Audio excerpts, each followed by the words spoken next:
Hello friends, আমি শুভম। এখন কথা বলবো জনের নতুন সিনেমা এবং জনের আরো একটা ফ্লপ সিনেমা দ্য ডিপ্লোম্যাট নিয়ে। এবার প্রশ্ন হচ্ছে যে সিনেমাটা কি এতই খারাপ যেটা বসে দেখা যায় না, যেটাকে সুপার ফ্লপ ট্যাগ দিতেই হবে? যদি আমাকে পার্সোনালি জিজ্ঞেস করেন তাহলে আমি বলবো একদমই না। দেখুন, এটার নেগেটিভ দিক অবশ্যই আছে, কিন্তু এটার অনেকগুলো পজিটিভ দিকও আছে, যার জন্য এই সিনেমাটাকে আমি একটা ফ্লপ ট্যাগ তো কোনোভাবেই দিতে পারবো না। হ্যাঁ, অডিয়েন্স এটার প্রতি খুব একটা ভালো রেসপন্স দেখায়নি, আর একটু বেটার রেসপন্স অডিয়েন্স এটার প্রতি দেখাতেই পারতো। যাই হোক, কি করা যাবে, অডিয়েন্স তো আলটিমেটলি মাই বাপ, তারা যেটা ডিসাইড করবে সেটাই হবে। আর অডিয়েন্স কিন্তু সিনেমাটাকে রিফিউজ করে দিয়েছে। কেন রিফিউজ করলো অডিয়েন্স, সেটা নিয়ে কথা বলবো এই ভিডিওতে। তার আগে গল্পটা আপনাদেরকে একটুখানি বলে নিই। এখানে দেখানো হচ্ছে একজন ইন্ডিয়ান গার্ল, সে কোনোভাবে পাকিস্তানে চলে যায়, মানে তাকে ভুলিয়ে ফুসলিয়ে পাকিস্তানে নিয়ে যাওয়া হয়, তারপরে সেখানে তাকে আটকে রাখা হয় এবং তাকে টর্চার করা হয়। সে ইন্ডিয়ান এম্বাসিতে পৌঁছায় কোনোভাবে, সেখানে তার সঙ্গে জনের দেখা হয় এবং জন কিভাবে তাকে ইন্ডিয়াতে পাঠাচ্ছে সেটা নিয়েই এই গোটা সিনেমাটা। রানিং লেন্থ খুব একটা বড় নয়, মাত্র 2 ঘন্টা 10 মিনিটের। এবার এই সিনেমাটা কেন আপনি দেখবেন, প্রথমে সেটা নিয়ে আলোচনা করে নি।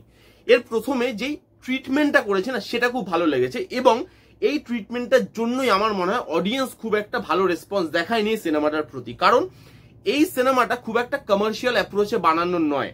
এটা আমাদের মেন্টালিটিতে বসে গেছে যে জন আছে মানে তাকে অ্যাকশন করতেই হবে, তাকে সিক্স প্যাক অ্যাপস দেখাতেই হবে, তাকে ওই বিশাল আকার দেহটাকে খুলে মারপিট করতে হবে, তবেই আমরা তাকে একটা হিরো হিসাবে চিনবো, বা তাহলেই আমরা জনের মুভি দেখবো। ঠিক এর আগেই অনেকদিন আগে র বলে একটা সিনেমা বেরিয়েছিল জনের, যদি আপনাদের মনে থাকে, আপনারা যারা দেখেছেন তারা জানেন, খুব ভালো সিনেমা। যারা যারা দেখেননি হাইলি রেকমেন্ড করবো, র বলে সিনেমাটা দেখুন। ওই সিনেমাটা এরকমই নন কমার্শিয়াল অ্যাপ্রোচে তৈরি করা, সেই সিনেমাটা ফ্লপ হলো। এই সিনেমাটাও সেরকম, নামটাই এটা দেখুন আপনি, ডিপ্লোম্যাট। এবার ডিপ্লোম্যাট মানে কি, যারা কথাবার্তা বলে সলিউশন বার করে। এবার এই সিনেমাটার যে ক্যারেক্টারটাকে নিয়ে, সে তো কথাবার্তা বলেই সলভ করে জিনিসপত্র, তো সেখানে আমি অ্যাকশন কিভাবে দেখাতে পারি? এবার যেহেতু জন অ্যাকশন করছে না, জনের ওই অ্যাক্টিংটার দামই নেই কোনো, তাহলে আমরাই একটা অ্যাক্টরকে প্রথমে টাইপকাস্ট করে দিই এবং তার পরবর্তীকালে আমরাই তাকে বলি যে ভাই তুমি বেটার কোনো সিনেমা কেন করছো না, ব্যাক টু ব্যাক খালি অ্যাকশন ফিল্মই তুমি কেন করে যাচ্ছ? কারণ সে দেখতে পাচ্ছে যখন অন্য ধরনের সাবজেক্ট নিয়ে আমি সিনেমা বানাচ্ছি, তখন লোক দেখছে না, অ্যাকশনই দেখতে চাইছে, বস আমি সেটাই দেখাই। কারণ এরকম 4-5টা movie back to back box অফিসে ফ্লপ হলে কালকে আমাকে কেউ চিনতে পর্যন্ত পারবে না। তো এই ছিল প্রথম, যে এই যে নন কমার্শিয়াল অ্যাপ্রোচ, সেটা আমার খুব ভালো লেগেছে। এই যে যেভাবে যাচ্ছে, মেয়েটা গিয়ে পৌঁছাচ্ছে, মেয়েটা টর্চার হচ্ছে, তারপর জনের সঙ্গে দেখা হচ্ছে, জন তাকে ইন্ডিয়াতে ফেরত পাঠাচ্ছে, এই যে পুরো জার্নিটা, এটাকে খুব রুটেড ভাবে দেখানো হয়েছে। কানেকশন তৈরি হয় এবং ইমোশনটা ফিল হয় ফার্স্ট হাফে। কেন আমি বলছি, এটার একটা নেগেটিভ দিকও আছে ইমোশনের, যেটা আমি পরবর্তীকালে আসছি। ফার্স্ট হাফে কিন্তু ইমোশনটা বিল্ড আপ হয় যখন মেয়েটার ব্যাক স্টোরিটা বলে, যে সে কোথায় ছিল, কিভাবে পাকিস্তানে গেল, সেখানে তাই কিভাবে টর্চার করা হচ্ছে, এই টোটাল জিনিসটা যখন দেখানো হচ্ছে, আপনি মেয়েটার সঙ্গে ইমোশনালি একটা কানেকশন কিন্তু তৈরি করতে পারবেন। এবং ফার্স্ট হাফটা যথেষ্ট ভালো ইমোশনালির দিক থেকে, ইমোশনের দিক থেকে। নেক্সট যেটা নিয়ে কথা বলবো, এর যে লুক অ্যান্ড ফিলটা ভালো। পাকিস্তানে যেই যে জায়গায় শুট করা হয়েছে, জিনিসগুলো দেখতে ভালো লাগে এবং তার সঙ্গে এর যে টেকনিক্যাল ডিপার্টমেন্ট, কালার টোন বলুন, বিজিএম বলুন, সেগুলো ভালো। সাবজেক্টটাকে ওভার পাওয়ার করছে না, বরং সাপোর্ট করছে। থিমটার সাথে বেশ ভালো জেল করেছে টেকনিক্যাল ডিপার্টমেন্টটা। তো সেখানে আমি বলবো look and feel, technical department দুটোই ভালো। তার সঙ্গে এখানে পারফরমেন্সেস না আউটস্ট্যান্ডিং। আপনি এখানে জনকে ছেড়ে দিন, জনের কথা আমি পরে আসছি। এখানে যে মেয়েটাকে নিয়ে গল্পটা, মেয়েটার অ্যাকচুয়াল নাম বোধহয় সাদিয়া, সেই সাদিয়া থেকে শুরু করে এখানে আছে আমাদের কুমুদ মিশ্রা, শারিফ হাশমি, এরা প্রত্যেকে এত আউটস্ট্যান্ডিং পারফর্ম করেছে, যার জন্য জনের পারফর্ম করতে সুবিধা হয়েছে। এবং জন যে ক্যারেক্টারটা প্লে করছে, একটা ডিপ্লোম্যাটের ক্যারেক্টার, সেই ক্যারেক্টারটা এত ভালোভাবে পোর্ট্রে করেছে, এত মাপা তার অভিনয়, কোথাও তার অভিনয়টা ওভার দ্য টপ বলে মনে হবে না। সেই অভিনয়টা অভিনয়টাও একটা নন কমার্শিয়াল অ্যাপ্রোচে করা অভিনয়, এবং সেই ট্রিটমেন্টটার সঙ্গে অভিনয়টা খুব যায়, তার ক্যারেক্টারটা সে ভালোভাবে ফুটাতে পেরেছে। জনের আউটস্ট্যান্ডিং পারফরমেন্সেস আপনি দেখতে পাবেন এখানে। তার সঙ্গে সাপোর্টিং কাস্ট যেটা বললাম, তাকে খুব ভালো হেল্প করেছে। শারিফ হাশমি হোক, কুমুদ মিশ্রা হোক, সাদিয়া হোক, প্রত্যেকে তাকে খুব ভালো সাপোর্ট করেছে। পারফরমেন্সেস অসাধারণ।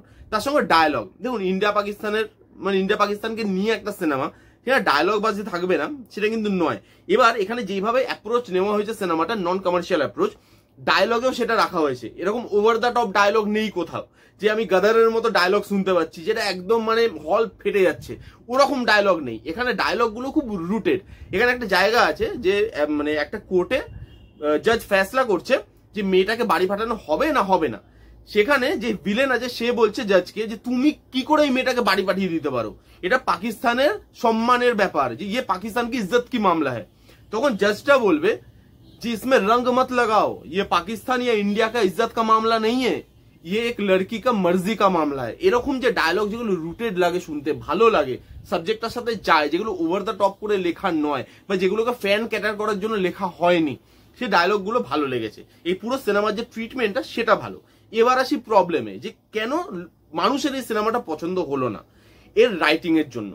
এই যে বললাম যে নন কমার্শিয়াল অ্যাপ্রোচ, ওটা তো একটা আছেই, যে জনকে এইভাবে ওরকম একটা স্লো, মানে জনের যে ক্যারেক্টারটা ওর মধ্যে মানে সেরকম কোন মানে সেভাবে নেই, মানে ইয়েটা ক্যারেক্টারটার মধ্যে সেভাবে পাওয়ার দেখাচ্ছে না, মানে যেরকম জন করে থাকে আর কি, চিল্লামিল্লি করছে, বডি খুলে দিচ্ছে, এরকম সিক্স প্যাক অ্যাবস মারছে, ওই জিনিসগুলো যেহেতু জন করেনি, লোক ভেবে যে ভাই ঠিক আছে খুব একটা ইন্টারেস্টেড আমি নই এরকম ভাবে জনকে দেখতে, সেটা তো একটা কারণ। এবং তার সঙ্গে রাইটিংটাও না খুব একটা ভালো হয়নি।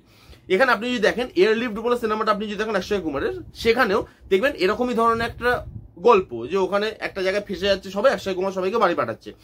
এইবার ওইখানে যেটা ভালো ওয়ার্ক করেছিল সেটা রাইটিংটা। এরকম ধরনের সিনেমাতে না edge of the seat movement খুব ভালো করে ওয়ার্ক করতে হয়। এই যে মেয়েটার যে খিদে, যে আমি বাড়ি যাব, এবার আমি ইন্ডিয়াতে ফিরবো, কারণ এখানে থাকলে আমি মরে যাব, এখানে এই অত্যাচারের মধ্যে থাকা যায় না। অডিয়েন্সও যাতে সেখানে ইনভলভ হয়, অডিয়েন্সও যাতে চায় ভাই মেয়েটা কষ্টে আছে, প্রে করে যাতে এজ অফ দ্য সিট মোমেন্টে এসে যে মেয়েটাকে প্লিজ এবার বাড়ি পাঠাও। এই যে জিনিসটা, এই edge of the seat moment গুলো প্রোভাইড করা যায়নি। জন যখন মেয়েটাকে বাড়ি পাঠাচ্ছে, জনের জন্য জিনিসগুলো এত ইজি করে দিয়েছে, আপনার স্ক্রিন প্লেটা দেখতে দেখতে মনে হবে যে জন তো ইজিলি সবকিছু করে দিল। এতটা ইজিলি কি জিনিসটা দেখানোটা উচিত ছিল? এখানে কি আরেকটু টেনশনের মোমেন্ট বা edge of the seat moment কি প্রোভাইড করা যেত না? যেটা কিন্তু মেকার্সরা করতে পারেনি। এবং আরেকটা নেগেটিভ দিক হচ্ছে এই সিনেমার ইমোশন। ওই যে বললাম ফার্স্ট হাফে ইমোশনটা ওয়ার্ক করলেও সেকেন্ড হাফে ইমোশনটা ওয়ার্ক করে না, কারণ edge of the seat moment নেই, খুব ফাস্ট ফাস্ট জিনিসগুলো চলছে, খুব ইজি গোয়িং হয়ে যায়, তো সেখানে ইমোশনটাও ঠিকঠাক ভাবে ফুটে আসে না। এই যে জার্নিটা, মেয়েটা বাড়ি ফিরে আসছে, জনের একটা মিশন কমপ্লিট হচ্ছে, এই যে edge of the seat moment গুলো প্রোভাইড করা যেত, গেল না, সেখানে ইমোশনটা সেই জন্য ল্যাক করে যায়। অডিয়েন্স লাস্টের দিকে কি ইমোশনালি কানেকশন ফিল করে না। যদি আরেকটু ইমোশন সেকেন্ড হাফে দেওয়া যেত বা আরেকটু ইমোশন থাকতো, তাহলে আমার মনে হয় সিনেমাটা আরো বেটার সিনেমা হয়ে সামনে আসতে পারতো। তাই বলে কি সিনেমাটা খুব খারাপ সিনেমা বা বসে দেখা যায় না এরকম সিনেমা? একদমই নয়। আমার জন্য এই সিনেমাটা ভালো একটা সিনেমা। যারা জনকে অন্য একটা অবতারে দেখতে চান তারা যান, এই সিনেমাটা কি চেক আউট করুন। আশা করি আপনাদের খুব একটা খারাপ লাগবে না। এই ছিল দ্য ডিপ্লোম্যাট সিনেমার রিভিউ। কারা কারা দেখেছেন সিনেমাটা কমেন্ট করে জানান, যারা যারা দেখেননি জান গিয়ে চেক আউট করুন। কেমন লাগলো রিভিউটা জানাতে ভুলবেন না। ভালো লাগলে please give it a Thums up, like করবেন, কমেন্ট করবেন, শেয়ার করবেন, চ্যানেলটাকে মাস্ট সাবস্ক্রাইব করবেন। দেখা হচ্ছে নেক্সট কোনো ভিডিওতে। ততক্ষণ bye bye, take care and be safe.